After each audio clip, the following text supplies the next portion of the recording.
नमस्कार सभी को। तो देखिए यहाँ पर हम लोग क्लास 11 ज्योग्राफी के कुछ इंपॉर्टेंट मल्टीपल चॉइस क्वेश्चंस को डिस्कस करेंगे और ये जो क्वेश्चंस होने वाले हैं ये क्लाइमेट चैप्टर के होंगे। बहुत ही इंपॉर्टेंट चैप्टर है ज्योग्राफी क्लास 11th का। तो चलिए आइए फर्स्ट क्वेश्चन में देखते हैं फर्स्ट क्वेश्चन में क्या कहा गया है। तो फर्स्ट क्वेश्चन देखिए कह रहा है which of the following best describes the term weather. अब यहाँ पर जो चार डेफिनेशन आपको दी गई है, पूछा गया है जो वेदर है ये सबसे सटीक डेफिनेशन वेदर की इनमें से कौन सी है। ठीक है, पहला ऑप्शन दिया long term average of atmospheric condition. ये वेदर नहीं हो सकता, ये क्लाइमेट इसको कह सकते हैं लेकिन इसको वेदर तो नहीं कहेंगे क्योंकि ये लॉन्ग टर्म है। वेदर क्या होता है, शॉर्ट टर्म स्टेट होती है किसी भी एटमॉस्फेयर की। तो एटमॉस्फेयर की जो शॉर्ट टर्म स्टेट होती है उसको क्या कहा जाता है, वेदर कहा जाता है। तो इसलिए बी ऑप्शन इसमें क्या हो जाएगा, बिल्कुल सही हो जाएगा। क्वेश्चन नंबर सेकंड पे आते हैं, what is the primary difference between weather and climate. अब देखिए वेदर और क्लाइमेट में भी आपको बताना है कि जो प्राइमरी डिफरेंस होता है ये क्या होता है। पहला कहा गया है weather changes slowly whereas climate changes quickly. बिल्कुल उल्टा दिया गया है, वेदर तेजी से चेंज होगा लेकिन क्लाइमेट बहुत धीमे धीमे चेंज होता है। अगले में कहा गया climate refers to long term patterns होते हैं क्लाइमेट, बिल्कुल सही है। और वेदर जो है वो शॉर्ट टर्म कंडीशंस होती है, बी ऑप्शन बिल्कुल सही है। यही मेन डिफरेंस है वेदर और क्लाइमेट के बीच में। Weather is related to winds, climate is related to temperature, गलत है। Climate changes within a day while weather takes year to change, ये गलत है, उल्टा दिया गया है। अगले में देखिए क्या कहा गया, क्वेश्चन नंबर 3 है which of the following regions in India experiences highest recorded temperature in summer. अब देखिए गर्मियों में सबसे ज्यादा अगर आप टेम्परेचर देखेंगे, पूछा गया है कहाँ पर होता है, ये आपको यहाँ पर बताना है। तो लेह में नहीं होता, तवांग में भी नहीं होता है, Churu is the correct answer. ठीक है, तिरुवनंतपुरम में भी नहीं होता है, चुरू में होता है। चलिए आप लोग कमेंट बॉक्स में बताइएगा कि चुरू जो है वो किस स्टेट में है, इंडिया के किस स्टेट में चुरू लाई करता है, ये आप लोग बताइएगा। तो समर का सबसे ज्यादा टेम्परेचर चुरू में ही होता है। अगले पे आएंगे, अगला क्वेश्चन देखेंगे, in which region of India does temperature drop to as low as -45 degree Celsius in winter. अब देखिए यहाँ पर दे ही दिया गया, चुरू जो है राजस्थान में, आपको पता होगा राजस्थान में डेजर्ट्स है और डेजर्ट होने की वजह से यहाँ पर गर्मियों में जो टेम्परेचर होता है बहुत ही हाई हो जाता है। ठीक है, तो यहाँ पर पूछा गया है कि जो टेम्परेचर है वो कितना हो जाता है, -45 हो जाता है विंटर में। ये कहाँ पर होगा, तो ए ऑप्शन में तो नहीं होगा। अगला दिया गया है द्रास, फिर दिया है तुरा, तीसरा दिया और चौथा दिया जैसलमेर। तो जैसलमेर ये भी गलत है, इसका सही आंसर क्या है, द्रास है। देखिए आपको एक बात ये पता होनी चाहिए, जैसे जैसे आप हाइट पे जाते हैं, जैसे जैसे आप ऊपर जाते हैं, वैसे वैसे टेम्परेचर जो है वो फॉल करने लग जाता है। और द्रास जो है जम्मू कश्मीर बहुत हाइट पे है, इसी वजह से यहाँ पर जो टेम्परेचर है वो -45 तक भी पहुंच जाता है विंटर्स में। अगले पे आते हैं, अगला क्वेश्चन देखिए क्या कह रहा है, क्वेश्चन नंबर 5 है which of the following location in India receives the highest annual rainfall.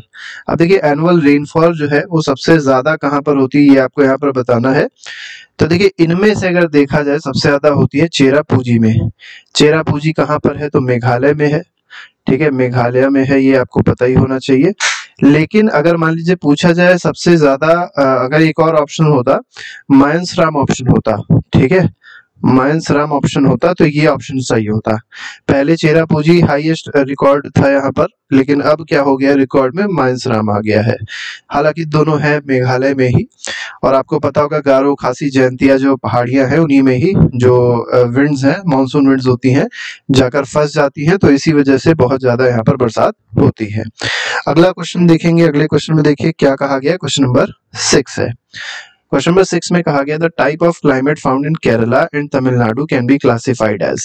अब देखिए केरला और तमिलनाडु में जो टेम्परेचर है, जो क्लाइमेट है वो किस तरीके का है, तो ड्राई डेजर्ट क्लाइमेट तो नहीं है, हॉट मॉनसून क्लाइमेट है, ये बिल्कुल सही है। कैसा क्लाइमेट है, हॉट मॉनसूनल क्लाइमेट है। पोलर क्लाइमेट कहाँ पर होता है, बहुत जो पोल्स के पास जगह होगी, जो बहुत ठंडी जगह होगी वहां पर होगा। इंडिया में भी पोलर क्लाइमेट अगर आप देखेंगे तो लद्दाख के आसपास जो बहुत सारी बर्फ वाली जगह है उसमें पोलर क्लाइमेट आपको देखने को मिलेगा। टेम्परेट क्या होता है, तो टेम्परेट रीजन में सब ट्रॉपिकल भी आ जाएगा और सब पोलर भी आ जाएगा, तो ये आप ऐसे समझ सकते हैं। तो इसमें बी ऑप्शन फिलहाल सही है। 7th क्वेश्चन देखिए, विच of the what is the term monsoon associated with.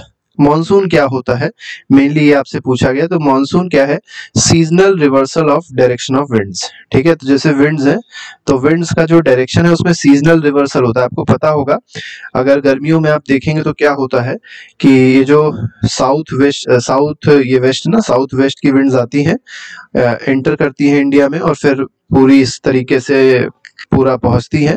और फिर ठंडक में क्या होता है कि यहाँ अरेबियन जो ब्रांच होती है ऐसे करके वो निकलती है। ठीक है, और यहाँ पर जो तमिलनाडु का कोस्ट है, कोरोमंडल कोस्ट है, यहाँ पर थोड़ी बहुत बरसात कराती है। ठीक है, तो ये क्या हो रहा है, रिवर्स हो रही है डायरेक्शन विंड की। ठीक है, पहले साउथ वेस्ट गई और फिर कौन सी विंड चलेगी, नॉर्थ ईस्ट विंड चलेगी। तो इसी रिवर्सल को क्या कहा जाता है, मॉनसून कहा जाता है। क्वेश्चन नंबर 8 क्या कह रहा है, which of the following region receive less than 10 centimetre of annual precipitation. तो 10 सेंटीमीटर से भी कम प्रेसिपिटेशन कहां पर होता है, ये आपको यहाँ पर बताना है।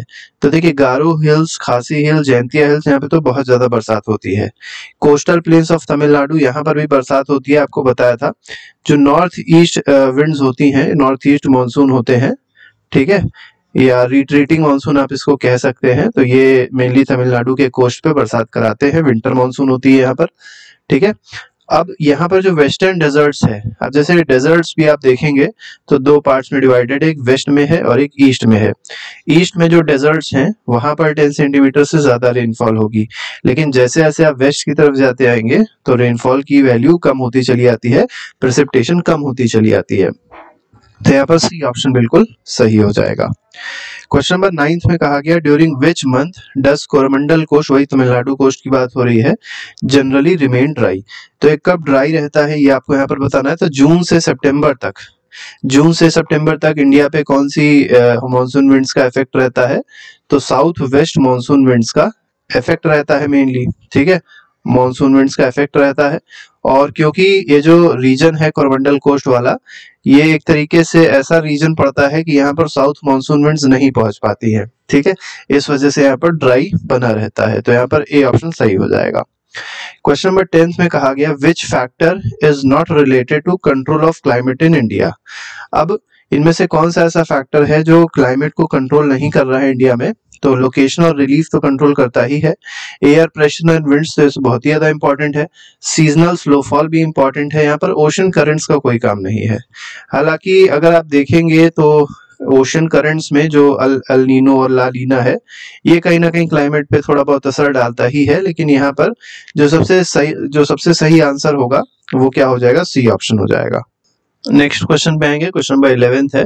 इसमें कहा गया, which factor determines whether region in India experiences a tropical और टेम्परेट क्लाइमेट। अब देखिए कोई रीजन भारत में है वो ट्रॉपिकल क्लाइमेट रिसीव कर रहा है, टेम्परेट क्लाइमेट रिसीव कर रहा है, ये कैसे पता चलेगा। तो देखिए जैसे मान लीजिए ये अर्थ है, ये आपका इक्वेटर हो गया, ट्रॉपिक ऑफ कैंसर हो गई और ये ट्रॉपिक ऑफ कैप्रिकॉन हो गई। ठीक है, अब इंडिया ट्रॉपिक ऑफ कैप्रिकॉन पे तो लाई ही नहीं करता, मतलब इस जगह तो लाई ही नहीं करेगा। इंडिया जो है वो ट्रॉपिक ऑफ कैंसर बीच से कट करके निकल जाता है।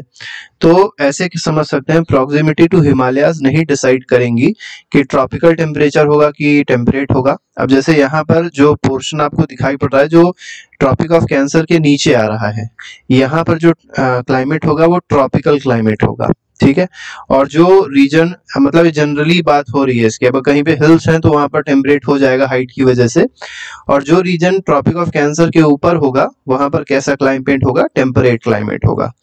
ठीक है, तो यही है, तो location relative to tropic of cancer, यही इसमें सबसे सही आंसर है, B option is correct. How do the Himalayan mountains affect the climate of India. देखिए हिमालयन माउंटेन जो है इंडिया के क्लाइमेट को बहुत अच्छे से इफेक्ट करता है, थोड़ा बहुत नहीं, बहुत ही इंपॉर्टेंट है हिमालय जो है हम लोग के क्लाइमेट के लिए, भारत के क्लाइमेट के लिए। आपको ये बताना है क्या करता है ऐसा। तो they allow cold northern winds to enter the subcontinent, बिल्कुल गलत है। They block the monsoon winds from reaching the interior, बिल्कुल गलत है। They act as barrier against cold winds from central Asia, ये बिल्कुल सही है। देखिए जो साइबेरियन विंड्स आ रही होती हैं, ठीक है, साइबेरियन विंड्स मेनली बहुत ही ठंडी विंड्स होती हैं जो रशिया की तरफ से आ रही होती हैं, रशिया मंगोलिया इन सब तरफ से आ रही होती हैं। तो इनको रोकने का काम कौन करता है, हिमालयाज करते हैं। सोचिए अगर हिमालयाज ना होते तो बहुत ज्यादा ठंड पड़ रही होती है साइबेरियन विंड्स की वजह से। अगले पे आते हैं क्वेश्चन नंबर 13 में। देखिए क्या कहा गया, what is the primary reason for differential heating of land and water in India. तो देखिए डिफरेंशियल हीटिंग, डिफरेंशियल मतलब अलग अलग जो हीट होती है लैंड और वाटर, इसके पीछे रीजन क्या है ये यहाँ पर आपको बताना है। तो देखिए बहुत सिंपल सा रीजन है, जो लैंड है उसकी हीटिंग कैपेसिटी अलग होती है, वाटर की हीटिंग कैपेसिटी अलग होती है, इसी वजह से दोनों डिफरेंशियल हीटिंग करते हैं। मतलब लैंड कभी जल्दी हीट हो जाएगा, ठीक है, वाटर देर में हीट अप होता है लेकिन देर में ठंडा भी होता है, लैंड का इसी तरीके से उल्टा होता है। तो डिफरेंस इन हीटिंग कैपेसिटी, यहाँ पर सी ऑप्शन बिल्कुल सही है। थोड़ी सी फिजिक्स है यहाँ पर। Why do coastal areas in India experience an equable या मतलब जो इक्वल क्लाइमेट ही मेनली जनरली यहाँ पर देखने को मिलता है, एक ही तरीके का क्लाइमेट यहाँ पर देखने को मिलेगा, टेम्परेचर जो है बहुत ज्यादा डिफरेंट यहाँ पर नहीं होगा। ये पूछा गया ऐसा क्यों है, कोस्टल एरियाज में ऐसा क्यों होता है, ये यहाँ पर आपको बताना है। ठीक है, तो they are closer to tropic of cancer, ऐसा कोई मतलब नहीं है। They are influenced by sea which heats up and cools down slowly, यही बिल्कुल सही है। ठीक है, कि यहाँ पर क्या है कि इफेक्ट किस चीज का है, तो वाटर या सी का इफेक्ट है, जो जल्दी हीट अप हो जाते हैं। ठीक है, और मतलब जो ये कह सकते हैं धीरे धीरे हीट अप होते हैं, और कूल जो इनका मतलब ठंडे होते हैं वो भी धीरे धीरे होते हैं, क्योंकि वाटर की हीटिंग कैपेसिटी क्या होती है, ज्यादा होती है। अब देखिए यहाँ पर तीसरा और चौथा ऑप्शन भी गलत है, तो इसमें बी ऑप्शन ही सही है। 15th में कहा गया what is the relationship between altitude and temperature in India. अब देखिए इंडिया में ही क्या, हर जगह आप देखेंगे तो अल्टीट्यूड और टेम्परेचर में क्या रिलेशन है, ये यहाँ पर आपको बताना है। अभी हमने आपको बताया था जैसे जैसे आप ऊपर जाएंगे, मतलब अल्टीट्यूड बढ़ा रहे हैं तो टेम्परेचर क्या होता है, घट जाता है। तो टेम्परेचर इंक्रीजेस विद अल्टीट्यूड गलत है, टेम्परेचर डिक्रीजेस विद अल्टीट्यूड ये बिल्कुल सही है। 16th पे आते हैं, how does relief affect the climate of India. अब देखिए रिलीफ जो है ये किस तरीके से इंडिया के क्लाइमेट को अफेक्ट करती है, ये यहाँ पर आपको बताना है। ठीक है, रिलीफ तो पहला दिया गया, it only affects the temperature of coastal areas, तो केवल टेम्परेचर को अफेक्ट नहीं करेगा। It influences temperature, air pressure, wind direction and rainfall distribution, सब कुछ इफेक्ट करता है, बिल्कुल सही है, बी ऑप्शन इसमें सही हो जाएगा। 17 क्वेश्चन में कहा गया why do windward side of western Ghats receive high rainfall. अब जैसे मान लीजिए ये हमारा कोस्टल प्लेन है और ये आप देखेंगे तो ये वेस्टर्न घाट्स है, पूरा पूरा वेस्टर्न घाट्स है। ठीक है, ये तो कोस्टल प्लेन हमने बना दिया, लेकिन मान के चलिए कि ये वाला जो पोर्शन है ये क्या है, वेस्टर्न घाट से, यहाँ पे ऊंची ऊंची थोड़ी सी पहाड़ियां हैं। अब क्या है कि जो विंडवर्ड साइड है, विंडवर्ड साइड कौन सी साइड होगी, जिधर से विंड आ रही है, मॉनसून विंड जहां से आ रही है उस साइड को बोलेंगे विंडवर्ड साइड, और इसके अपोजिट जो साइड होगी इसको क्या बोला जाएगा, लीवर्ड साइड बोला जाएगा। क्या बोला जाएगा, लीवर्ड साइड इसको बोला जाएगा। अब जो मॉनसून विंड्स आई वो कहाँ पर ऊपर उठेंगी, जो हाइट में यहाँ पर कुछ हिल्स मिलेंगे तो ऊपर उठेंगी, ऊपर उठेंगी तो बादल बनाएंगी, और बादल बनाएंगी तो बादल ठंडा होके एक तरीके से प्रेसिपिटेशन करेगा। ठीक है, अब जब प्रेसिपिटेशन हुआ तो कहाँ पर हुआ, विंडवर्ड साइड पे ही तो हुआ, और लीवर्ड साइड कैसा रह गया, सूखा रह गया। तो they are closer to tropic of cancer, तो बिल्कुल गलत। They are at higher altitude, ये भी गलत है। They face the moist monsoon winds forcing the air to rise and cool, ये बिल्कुल सही है।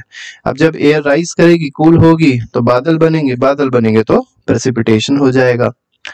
What is the primary cause of the onset of Indian monsoon. अब देखिए जो इंडियन मॉनसून का ऑनसेट होता है, इसके पीछे रीजन क्या है, इसके पीछे कॉज क्या है, ये यहाँ पर आपको बताना है। ठीक है, तो मेनली क्या है कि डिफरेंशियल हीटिंग होती है लैंड और सी की, इस वजह से होता है, तो इसलिए ए ऑप्शन इसमें सही है। मॉनसून आपको पता ही होगा, जो सी है वो अगर मान के चलिए ऐसे इस तरीके से बना दे, ठीक है, तो मॉनसून जो है, अब जो सूरज है वो कहाँ चमक रहा होगा, ट्रॉपिक ऑफ कैंसर पे, गर्मियों की बात क्योंकि होती है।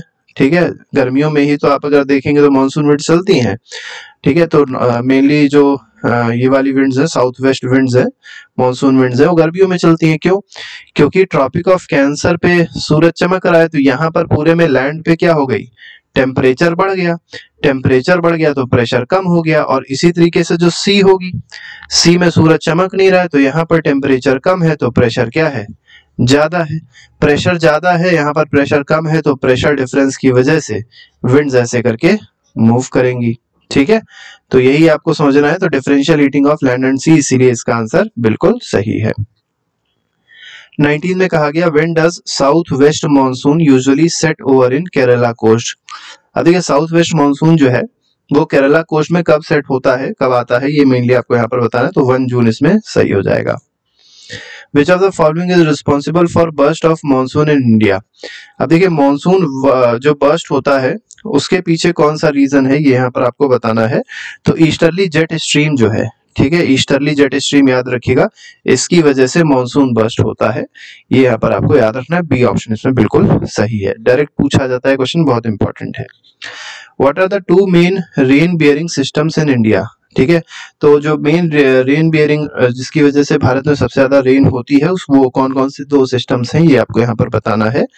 तो पहला आप देखेंगे तो साउथ वेस्ट मानसून तो है ही है, लेकिन कहाँ से साउथ वेस्ट मानसून, तो अरेबियन सी से आ रहा हो, ठीक है, जैसे इधर क्या है अरेबियन सी है, इधर क्या है बे ऑफ बंगाल है, तो एक ब्रांच अरेबियन सी की है और दूसरी ब्रांच क्या है बे ऑफ बंगाल की है, तो यहाँ पर बी ऑप्शन सही है। और यही से ही दोनों से मेन जो हमारे यहाँ रेन होती है वही कॉज पूछा गया था कि किसकी वजह से होती है, तो यहाँ पर बी ऑप्शन बिल्कुल सही है। What is El Nino effect on Indian monsoon? अब देखिए एल नीनो जो है इसका इफेक्ट इंडियन मानसून पे क्या होगा, ये यहाँ पर आपको बताना है, ठीक है। तो it always causes excessive rainfall, बिल्कुल गलत। इट हैज नो इफेक्ट, ये भी गलत है। ये बिल्कुल सही है, C option. It can lead to delay in onset of the south west monsoon, मतलब जो साउथ वेस्ट मानसून आ रहा था ये अब थोड़ा सा लेट में आएगा, ये हो सकता है एल नीनो के वजह से, ठीक है। ला नीना इसी का उल्टा होता है, ला नीना क्या करता है मानसून विंड्स को सपोर्ट करता है इंडिया में, और एल नीनो क्या करता है मानसून विंड्स को सपोर्ट ना करके उसको अपोज करता है। क्वेश्चन नंबर 23 में आते हैं, what cause break in monsoon? अब देखिए मानसून में जो ब्रेक्स आते हैं वो पूछा गया है किस वजह से आते हैं, ये यहाँ पर आपको बताना है। तो ब्रेक के पीछे जो रीजन है वो डी ऑप्शन में दिया गया है, winds blowing parallel to the coast and infrequent rain bearing storm. ये मेनली 2 रीजन है इसके जिसकी वजह से मानसून में क्या आता रहता है, ब्रेक आता रहता है। अगले पे आइए, क्वेश्चन नंबर 24 कह रहा है, which of the following statement is true about cold weather season in northern India? अब नॉर्दर्न इंडिया में जो कोल्ड वेदर सीजन होता है उसमें उससे रिलेटेड कौन सी बात यहाँ पर सही है, ये आपको यहाँ पर बताना है। तो यहाँ पर देखिए विंटर सीजन कोल्ड सीजन है नॉर्दर्न इंडिया में, it begins in mid December and ends in February, गलत है। It is characterized by hottest temperature, बिल्कुल गलत है। It does not affect the peninsular region significantly, ठीक है, यही वाला अगर आप देखेंगे ऑप्शन बिल्कुल सही इसमें रहेगा, ठीक है। बाकी सारे ऑप्शन जो है वो गलत है। एंटायर कंट्री में स्नोफॉल कहाँ होती है, बिल्कुल ही गलत है। तो अगले पे आएंगे क्वेश्चन नंबर, अब यहाँ पर पेनिनसुलर रीजन में आप चाहे चेक भी करके देख लीजिएगा, दिसंबर या नवंबर में देखेंगे तो जो नॉर्दर्न इंडिया है यहाँ पर टेम्परेचर 6 डिग्री 7 डिग्री 9 डिग्री ऐसे करके रहता है विंटर्स में, ठीक है, दिसंबर के आसपास। लेकिन अगर आप वही टेम्परेचर चेन्नई में देखेंगे, ठीक है, चेन्नई में देखिएगा, गोवा में देखिएगा, इसके आसपास मतलब साउथ इंडिया में देखिएगा तो वो 17 डिग्री 18 डिग्री मिनिमम टेम्परेचर रहता है। इसका मतलब वहां पर इफेक्ट नहीं है इस वेदर सीजन का, कोल्ड वेदर सीजन का। How does the peninsular region of India differ from northern India during the cold weather season? तो कोल्ड वेदर सीजन में क्या डिफरेंस है नॉर्दर्न इंडिया और सदर्न इंडिया में, ये यहाँ पर आपको बताना है, ठीक है। तो देखिए अगर आप साउथ इंडिया में देखेंगे तो साउथ इंडिया जो है वो कोस्ट के आसपास है, कोस्ट से पूरा घिरा हुआ है क्योंकि पेनिनसुला है, ठीक है, इधर भी सी है इधर भी सी है, ठीक है, पानी ही पानी है। तो जो कोस्ट का एक इफेक्ट होता है, जो सी का इफेक्ट होता है, जिसकी वजह से वह जो वेदर होता है बहुत ठंडा नहीं रहता। एक्सपीरियंसेस कोल्ड टेम्परेचर, गलत। It has well defined cold weather season, बिल्कुल गलत। It remains warm due to moderating influence of sea, ये बिल्कुल सही है, ठीक है। और ये कहाँ पर की बात हो रही है, साउथ इंडिया की बात हो रही है, सदर्न इंडिया की ये बात हो रही है। जो सदर्न इंडिया के लोग हमसे जुड़े होंगे वो कमेंट बॉक्स में जरूर लिख के बताइएगा कि कैसा मौसम रहता है वहां पर दिसंबर और जनवरी में, ठीक है। क्वेश्चन नंबर 26 शायद मिस हो गया है, चलिए कोई बात नहीं, 27 देख लेते हैं। During December the isobar of 1019 millibar passes through which part of India? तो 1019 मिलीबार का जो एक तरीके से कह सकते हैं आइसोबार है, ये कहाँ से पास होता है, कभी कभी पूछ लिया जाएगा डायरेक्ट क्वेश्चन, तो आपको फिलहाल ये पता होना चाहिए कहाँ से पास होता है, तो नॉर्थ वेस्ट इंडिया से पास होता है। which what is the general direction of winds over Bay of Bengal during the winter season? अब विंटर सीजन में जो बे ऑफ बंगाल साइड पे अगर आप देखेंगे, जैसे ये मान लीजिए हमारा पेनिनसुला हो गया, ठीक है, तो विंटर सीजन में जो विंड्स आ रही हैं उसका डायरेक्शन क्या होगा ये आपको बताना है। तो देखिए जिधर से विंड्स आती हैं वही डायरेक्शन लिया आता है। तो कहाँ से आ रही थी? नॉर्थ ईस्ट से आ रही थी, तो कैसा हो जाएगा? नॉर्थ ईस्टर्ली हो जाएगा। तो बिल्कुल कंफ्यूजन मत रखिएगा। अगले में आते हैं shallow cyclonic depression that disturbs the winter weather in India originate from which region. अब देखिए जो साइक्लोनिक डिप्रेशंस आ रहे थे जो विंटर वेदर को डिस्टर्ब कर रहे थे, ये कहाँ से जनरेट हो रहे थे ये आपको यहाँ पर बताना है। ठीक है, ठीक है, तो इसको वेस्टर्न डिस्टर्बेंस भी कहा जाता है। और मेनली क्या करते हैं, ये जो नॉर्थ इंडिया में जैसे उत्तर प्रदेश का कुछ पार्ट है, पंजाब है, हरियाणा है, यहाँ पर विंटर मानसून थोड़ी बहुत कर देते हैं। ये कहाँ से ओरिजिनेट होते हैं? मेडिटेरेनियन सी से ओरिजिनेट होते हैं। वेस्टर्न डिस्टर्बेंस इसको कहा जाता है, मतलब इस इफेक्ट को वेस्टर्न डिस्टर्बेंस कहा जाता है। ठीक है, इससे रेनफॉल होती है और ये बहुत ज्यादा यूजफुल होता है, बहुत हेल्पफुल होता है। ठीक है, रबी क्रॉप के लिए। ठीक है, हेल्प करता है किसके लिए? रबी क्रॉप को बहुत ज्यादा हेल्प करता है ये। अगले पे आते हैं, which of the following regions in India receive significant winter rainfall due to temperate cyclones. देखिए टेम्परेट साइक्लोन की बात हो रही है। अब टेम्परेट साइक्लोन बोला गया है तो आप यहाँ पर तमिलनाडु ना लगा दीजिएगा, ये तो रिट्रीटिंग मानसून की वजह से यहाँ पर होता है। टेम्परेट साइक्लोन का मतलब एक तरीके से आप समझ सकते हैं वेस्टर्न डिस्टर्बेंसेस का इफेक्ट है। ये कहाँ पर होता है? नॉर्थ वेस्ट इंडिया में होता है। तो यहाँ पर बी ऑप्शन बिल्कुल सही है। 10 क्वेश्चन और बचे, इसको भी देख लेते हैं। Why do the winter monsoon generally not cause rainfall in most part of India? देखिए विंटर मानसून जो है वो ज्यादातर पार्ट में मानसून मतलब रेनफॉल नहीं करते हैं, केवल जो तमिलनाडु वाला कोस्ट है इसी में ही केवल रेनफॉल करेंगे। वही पूछा गया ऐसा क्यों है। ठीक है, तो इसके पीछे जो रीजन है बहुत सिंपल सा है, they move from sea to land. गलत है, सी टू लैंड आ रहे होते तो बहुत ज्यादा रेनफॉल करते, ये मेनली लैंड टू सी आते हैं। तो दे हैव हाई ह्यूमिडिटी, ये भी गलत है। They move from land to sea having little humidity, यहाँ पर सी ऑप्शन बिल्कुल सही है। Which region in India experiences torrential rainfall? Torrential मतलब बहुत तेजी से रेनफॉल आएगी during October and November due to north east monsoon. देखिए नॉर्थ ईस्ट मानसून वही वाला जो इधर से आ रहा था। ठीक है, तो ये कहाँ पे मेनली बहुत तेजी से बरसात कराता है? तो तमिलनाडु कोस्ट और सदर्न आंध्र प्रदेश में कराता है, जिसको कोरमंडल कोस्ट कहेंगे हम लोग। अगले में आते हैं, what is the characteristic of loo winds during the summer month in India? अब जो भी उत्तर प्रदेश हरियाणा आसपास रहता होगा उसको पता होगा लू जब गर्मी में चलती है बहुत ही खतरनाक होती है। तो ड्राई भी होती है, सूखी होती है, हॉट होती है। ठीक है, इसमें बहुत धूल वूल के कण भी होते हैं। ठीक है, बहुत हार्मफुल भी होती है, बहुत लोग लू की चपेट में आके जिनकी डेथ भी हो जाती है, बड़ी खतरनाक होती है ये। अगले में आते हैं क्वेश्चन नंबर 34, देखिए क्या कह रहा है। In which region are dust storm common during May provide respite from oppressive heat? ठीक है, ठीक है, तो मेनली इसमें पूछना चाह रहे हैं कि जो डस्ट स्टॉर्म्स मई में आते हैं वो किस जगह पे आते हैं। तो जैसे ईस्टर्न राजस्थान हो गया, उत्तर प्रदेश हो गया, इसी लू की बात हो रही है। तो लू मेनली पूछी जा रही किस रीजन में आती है भारत में। अगले में आते हैं 35th क्वेश्चन, देखिए क्या कह रहा है। What causes local storms of great intensity in northern plains of India during the hot weather season? तो हॉट वेदर सीजन में जो लोकल स्टॉर्म्स आ रहे हैं हाई इंटेंसिटी के, वो किस वजह से आ रहे हैं ये आपसे यहाँ पर पूछा गया है। ठीक है, तो यहाँ पर जो आंसर है वो क्या है? Convergence of dry and moist air masses. ठीक है, इस वजह से हो रहा था। तो यहाँ पर ए ऑप्शन बिल्कुल सही है। अगले में देखिए क्या कहा गया है। What is the main reason for milder summer temperatures in south India compare to north India? अब देखिए समर में अगर आप टेम्परेचर देखेंगे साउथ इंडिया में तो बहुत हाई नहीं जाता है, एक लेवल तक रहेगा, उसके बाद वो नॉर्मल बना रहता है।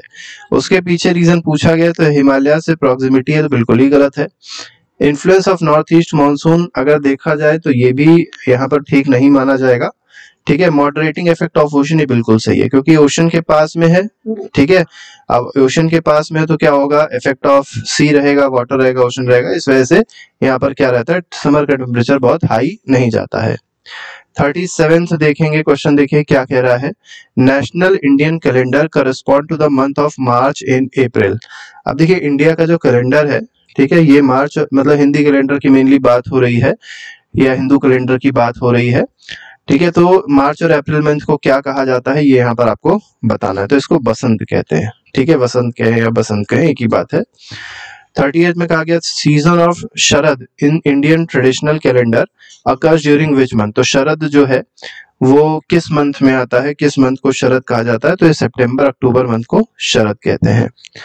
Which season is associated with the month of Jan Feb according to the traditional Indian calendar? तो जैन फेब जो है जनवरी फरवरी के अगर बीच में देखा जाए जो महीना है वो कौन सा महीना होता है, ये यहाँ पर आपको बताना है। तो इसको बोलते हैं शिशिर। ठीक है, शिशिर बोलते हैं इसको। मेनली ट्रेडिशनल इंडियन कैलेंडर की बात हो रही है। 40th क्वेश्चन क्या कह रहा है?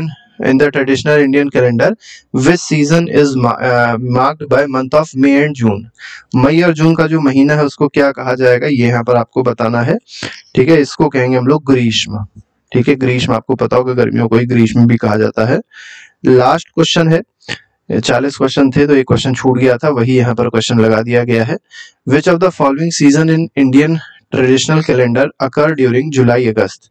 तो जुलाई अगस्त में जो एक तरीके से सीजन है वो कौन सा होगा, यहाँ पर आपको बताया। तो वर्षा सीजन होता है। ठीक है, बारिश होती है इसलिए वर्षा सीजन कहा गया, तो इसलिए सी ऑप्शन यहाँ पर सही है।